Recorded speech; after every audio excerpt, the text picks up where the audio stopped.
Represented by La Lens TV.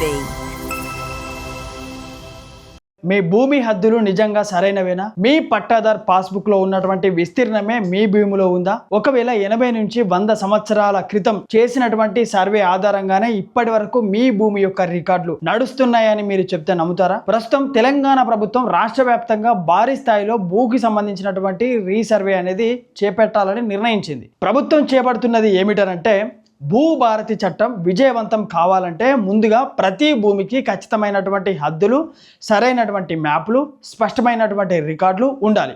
రాష్ట్రంలో గ్రామాలన్నింటిలో కూడా ఆధునిక సాంకేతిక రీసర్వే చేయాలని లక్ష్యంగా పెట్టుకుంది ప్రభుత్వం. అసలు భారతదేశంలో చివరిసారిగా భూముల యొక్క సర్వే ఎప్పుడు జరిగింది? తెలంగాణలో నిజాం కాలం నుంచి జరిగినటువంటి సర్వే తర్వాత ఏమి మారింది? ఇప్పుడు మళ్ళీ రీసర్వే ఎందుకు చేస్తున్నారు? దీనివల్ల రైతులకు, భూమి యొక్క యజమానులకు లాభమా లేక నష్టమా? ఎలాంటి జాగ్రత్తలు తీసుకోవాలి భూమి ఉన్నటువంటి వ్యక్తులు? ఈ వీడియోలో అన్ని ప్రశ్నలకు చరిత్రతో సహా చట్టం, ప్రభుత్వం నిర్ణయించినటువంటి వాస్తవ పరిస్థితుల ఆధారంగా పూర్తి వివరాలు అందజేస్తాను ఈ వీడియోలో. మనం ఇప్పుడు టాపిక్ లోకి వెళ్ళినట్లయితే 9 నెలల్లోనే రాష్ట్ర వ్యాప్తంగా భూ సర్వే అనేది పూర్తి అనే లక్ష్యం ద్వారా రాష్ట్రంలోని భూభారతి చట్టం సమర్థవంతంగా అమలు చేయాలంటే భూముల యొక్క రీసర్వే అత్యంత కీలకమైనటువంటి విషయం. తెలంగాణ రాష్ట్రానికి సంబంధించినటువంటి మంత్రులు తెలియజేయడం జరిగింది. అందుకే భూ రీసర్వే కార్యక్రమాన్ని అత్యవసరంగా చేపట్టి నిర్ణయించినటువంటి గడువు తేదీలో పూర్తి చేయాలని అన్ని జిల్లాలకు సంబంధించినటువంటి కలెక్టర్లకు ఆదేశాలు కూడా జారీ చేయడం జరిగింది తెలంగాణ రాష్ట్ర ప్రభుత్వం. అయితే ఇదే విషయం పైన తెలంగాణలో ఉన్నటువంటి రాష్ట్ర ప్రభుత్వం కలెక్టర్ల యొక్క రాష్ట్ర స్థాయి వీడియో కాన్ఫరెన్స్ ద్వారా కూడా ఖమ్మం జిల్లా కలెక్టరేట్ నుంచి మంత్రి అన్ని జిల్లాలకు సంబంధించినటువంటి కలెక్టరేట్లతో వీడియో కాన్ఫరెన్స్ నిర్వహించి అందులో ఉన్నటువంటి రెవెన్యూ శాఖ ప్రత్యేక ప్రధాన కార్యదర్శి అయినటువంటి తెలంగాణ ప్రభుత్వానికి డిఎస్ లోకేష్ కుమార్ గారితో పాటు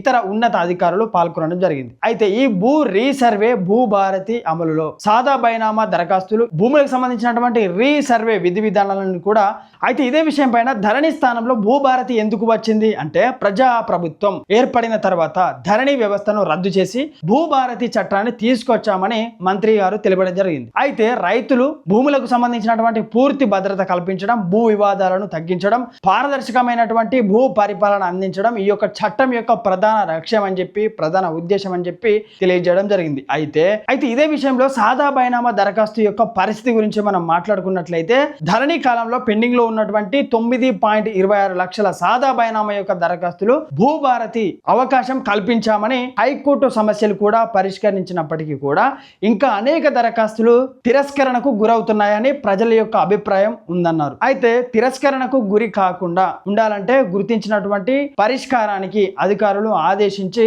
సమన్వయంగా, సానుకూలంగా చేసినట్లు మాత్రమే సమస్య పరిష్కారం అవుతుందని ఈ యొక్క విషయాన్ని కూడా తెలియజేయడం జరిగింది రాష్ట్ర ప్రభుత్వం. అయితే భూ రీసర్వే అనేది ఎందుకు అవసరం అంటే, నిపుణుల యొక్క సూచనల మేరకు భూభారతి చట్టం విజయవంతం కావాలంటే రాష్ట్ర వ్యాప్తంగా భూములు రీసర్వే తప్పనిసరి అని ప్రభుత్వం నిర్ణయించింది. రీసర్వే ద్వారా భూములకు సంబంధించినటువంటి హద్దులు స్పష్టం అవడంతో పాటుగా భూ వివాదాలు గణనీయంగా తగ్గే అవకాశం ఉందని ప్రభుత్వం భావిస్తుంది. అందుకోసమనే భూములకు సంబంధించినటువంటి రీసర్వేని మొదలు పెట్టడం జరిగింది తెలంగాణ రాష్ట్ర ప్రభుత్వం.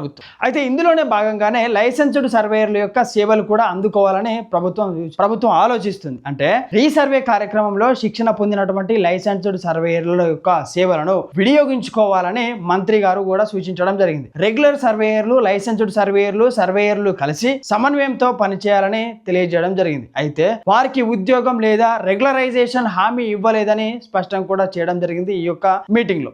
అయితే ఇదే విషయం పైన ప్రభుత్వం ఏమని చెప్తుందంటే, పైలట్ ప్రాజెక్ట్ యొక్క ఫలితాలు కూడా ప్రారంభం అయ్యాయి కదా. అయితే నక్షాలు లేని 413 ప్రాంతాలలో 5 గ్రామాలలో పైలట్ ప్రాజెక్ట్ గా నిర్వహించినటువంటి రీసర్వే ద్వారా సుమారుగా 95% వరకు భూమి యొక్క సమస్యలు పరిష్కారం అయినట్లు మంత్రి గారు వెల్లడించడం జరిగింది. అయితే ఈ ఫలితం ఆధారంగానే రాష్ట్ర వ్యాప్తంగా రీసర్వే చేపట్టాలని ప్రభుత్వం కూడా నిర్ణయించడం జరిగింది. అయితే ఇదే విషయం పైన 3 విడతలలో రీసర్వే పూర్తి చేయాలని ప్రభుత్వం ఆలోచిస్తుంది. అంటే ప్రతి నెల వీడియో కాన్ఫరెన్స్ ద్వారా నిర్వహించినటువంటి పురోగతి సమీక్షను మంత్రి గారు గారు తెలియజేయడం జరిగింది. 3 విడతలలో భూ సర్వే చేసి పూర్తి చేసే అవకాశం మార్చి 2027 సంవత్సరం నాటికి రాష్ట్ర వ్యాప్తంగా కార్యక్రమాన్ని ముగించాలని ప్రభుత్వం లక్ష్యంగా పెట్టుకుంది. ఈ లోపు పూర్తయితే చాలా సంతోషం. అయితే లైసెన్స్డ్ సర్వేలకు సంబంధించినటువంటి ఎకరాకు ₹60 అంటే రీసర్వేలో పనిచేసేటువంటి లైసెన్స్డ్ సర్వేలకు ఎకరానికి ₹50 పారితోషికంతో పాటు రవాణా మరియు ఇతర ఖర్చుల కోసం కూడా అదనంగా ₹10 చెల్లించి మొత్తం ₹60 అందజేస్తామని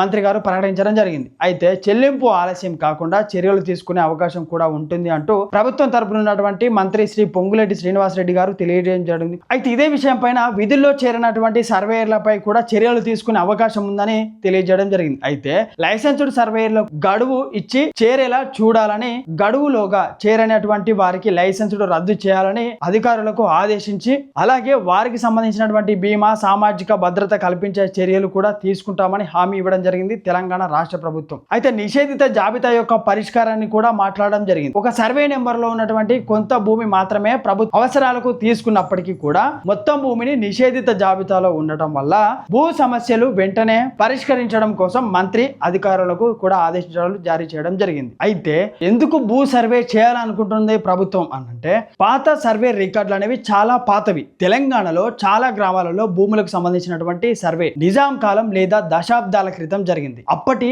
మ్యాపులు హద్దులు ఇప్పటికీ కూడా ఇప్పటి పరిస్థితులకు పూర్తిగా సరిపోవడం లేదు. అందుకోసమని రీసర్వే అనేది చేయడం జరిగింది. రెండో విషయానికి వస్తే భూభారతి చట్టాన్ని సమర్థవంతంగా అమలు చేయడానికి భూభారతి చట్టం ప్రకారం ప్రతి భూ యజమానికి సంబంధించినటువంటి సరైన హద్దులు, సరైనటువంటి యజమాని యొక్క వివరాలు, ఖచ్చితమైనటువంటి రికార్డులు ఉండాలి. అందుకోసమని ముందుగా రీసర్వే అవసరమని ప్రభుత్వం భావిస్తుంది. అందుకే రీసర్వే ప్రోగ్రామ్ ని ముందుకు తీసుకురావడం జరిగింది. మూడో విషయం ఏంటంటే భూమి యొక్క హద్దుల వివాదాలను తగ్గించడం కోసం అంటే పొలాల మధ్య హద్దులపై గ్రామాలలో అనేక వివాదాలు ఉంటాయి. రీసర్వే ద్వారా GPS ఆధునిక సర్వే పరికరాలతో ఖచ్చితమైనటువంటి హద్దులు నిర్ణయించడం జరుగుతుంది. అయితే చివరిసారిగా భారతదేశంలో భూముల యొక్క సర్వే అనేది ఎప్పుడు జరిగింది అంటే బ్రిటిష్ కాలంలో 1800 నుండి 1900 వరకు ప్రారంభం వరకు చాలా రాష్ట్రాలలో మొదటి శాస్త్రీయ భూ సర్వేలు జరగడం జరిగింది. రెవెన్యూ వసూలు కోసం భూమి యొక్క కొలతలు తీసి సర్వే నెంబర్లను కేటాయించడం జరిగింది. స్వతంత్రం తర్వాత 1947 అవసరాన్ని బట్టి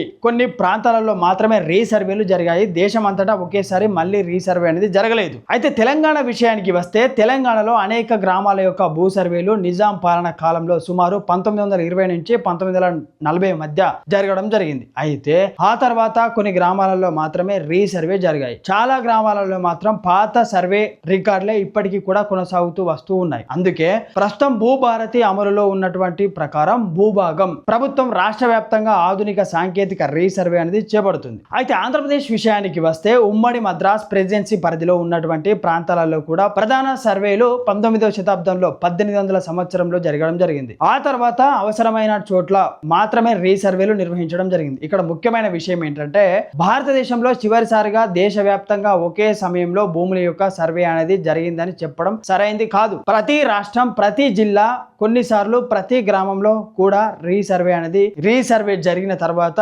సంవత్సరం వేరువేరుగా ఉండడం జరిగింది. ఒకేసారి మాత్రం రీసర్వే అనేది రాష్ట్ర వ్యాప్తంగా కానీ దేశవ్యాప్తంగా కానీ ఇంతవరకు జరగలేదు. అయితే మొత్తానికి మన వీడియో కంక్లూజన్ లో మాట్లాడుకోవాల్సినటువంటి విషయం ఏంటంటే తెలంగాణ ప్రభుత్వం చేపడుతున్నటువంటి భూముల యొక్క రీసర్వే సాధారణ సర్వే కార్యక్రమంలో మాత్రమే కాదు, భూమికి సంబంధించినటువంటి భూభారతి చట్టాన్ని సమర్థవంతంగా అమలు చేయడం, భూముల యొక్క ఖచ్చితమైనటువంటి హద్దులు నిర్ధారించడం, పాత రికార్డులను ఆధునికీకరించడం, భూముల యొక్క వివాదాలను తగ్గించడం, సాదా బైనామా వంటి పెండింగ్ లో ఉన్నటువంటి సమస్యలను పరిష్కారం చూపట్టడం వంటి లక్ష్యాలతో ఈ యొక్క కార్యక్రమాన్ని చేపట్టడం జరిగింది. అయితే రీసర్వే సమయంలో ప్రతి యజమాని అప్రమత్తంగా ఉండాలి. సర్వే జరిగే సమయంలో స్వయంగా హాజరై తమ యొక్క భూముల యొక్క హద్దులు, విస్తీర్ణం, సర్వే సంబంధించినటువంటి వివరాలు జాగ్రత్తగా పరిశీలించాలి. ఏదైనా తప్పు కనిపిస్తే వెంటనే సంబంధిత అధికారులకు అభ్యంతరం తెలియజేయాలి. సరైనటువంటి రికార్డులు, ఖచ్చితమైనటువంటి హద్దులు ఉంటే మాత్రమే భవిష్యత్తులో అనేక భూ వివాదాలు పరిష్కరించుకోవచ్చు. ఇప్పటివరకు ఈ వీడియోలో మాట్లాడుకున్నటువంటి విషయాలు భూమికి సంబంధించినటువంటి రెవెన్యూ రిజిస్ట్రేషన్ మరియు చట్టాలకు సంబంధించినటువంటి తాజా సమాచారం కోసం మన లాలెన్స్ టీవీ ఛానల్ ని సబ్స్క్రైబ్ చేయండి. ఈ వీడియోను మీకు ఉపయోగకరంగా అనిపిస్తే లైక్ చేయండి, షేర్ చేయండి. అలాగే మీ సందేహాలను కూడా కింద కామెంట్ లో తెలియజేయండి. నేను వీలైనంత వరకు రిప్లై ఇవ్వడానికి ట్రై చేస్తాను. మరొక కొత్త లీగల్ కంటెంట్ తో మళ్ళీ కలుస్తాను. నేను మీ కొంగటి రాజు ఫ్రమ్ లాలెన్స్ టీవీ నుండి. Thank you.